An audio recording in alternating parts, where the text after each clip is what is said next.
Thinking of going on a trip to Disneyland Paris this year and not sure where to start? We have you covered.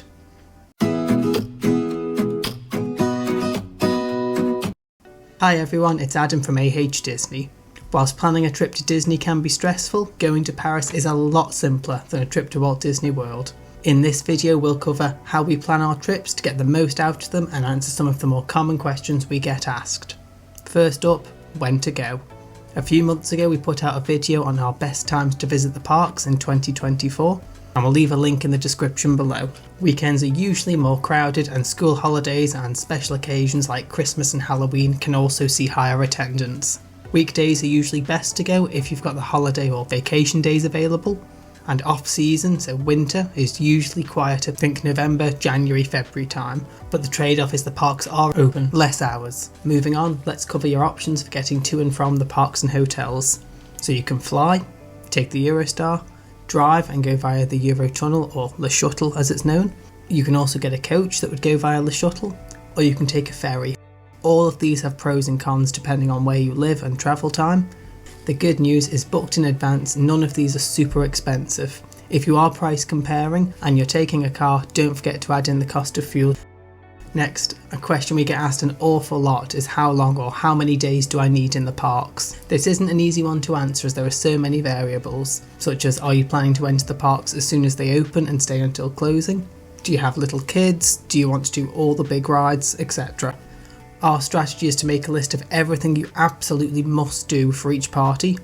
Whilst you can do all the big rides in one day, you won't have time to really stop and smell the roses, so to speak, or enjoy the detail that make these parks so magical. For me, 2 or 3 days is a great amount of time. It gives you enough to do all the big rides, a good chunk of the shows, and really explore the land and everything that Disneyland Paris has to offer. It also lets you slow down and really takes the pressure off. If you are only going to do one day, and if your itinerary is looking tight, it can be worth buying 1 or 2 Premier Access individual passes to let you skip the queues on some of the longer ride queues like Crushers and Big Thunder. Spending €10 to €25 a person to potentially skip 3 hours worth of lines can be a good investment if you're time stretched. Another question we get asked is staying in a Disney hotel worth the extra cost? And for me the key question is, are you someone who likes to really enjoy the hotel, really explore it, really make use of all the facilities, or is it somewhere just to get your head down? If it's a special occasion or it's your first time visiting, then I'd always say stay on Disneyland property. The main perks of staying on Disney property is the extra magic hour, so you get into the park 1 hour before the rest of the guests.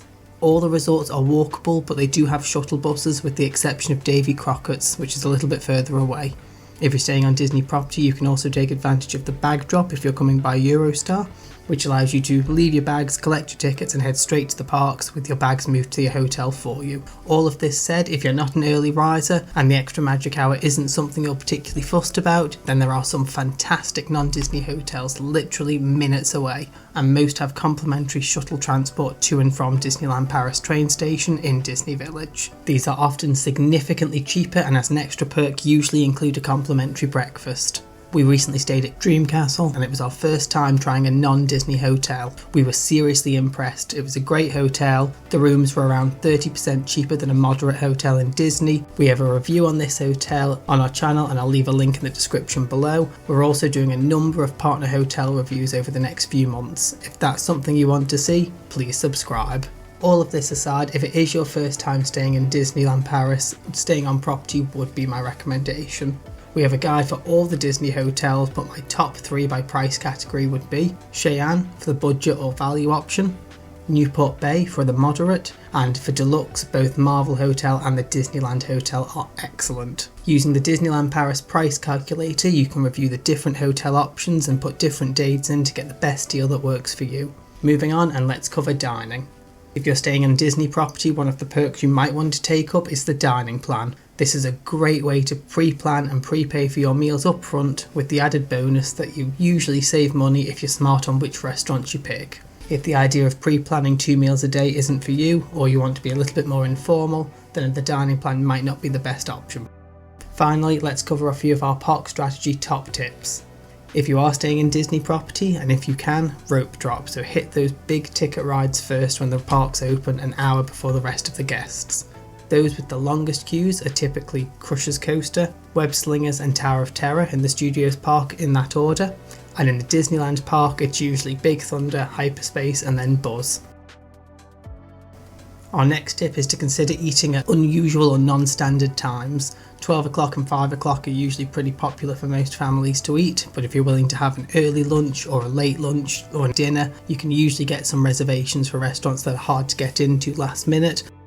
Tip number 3, for the evening fireworks or drone show, if you want a good view of these, you need to get a spot at least 40 minutes before they start.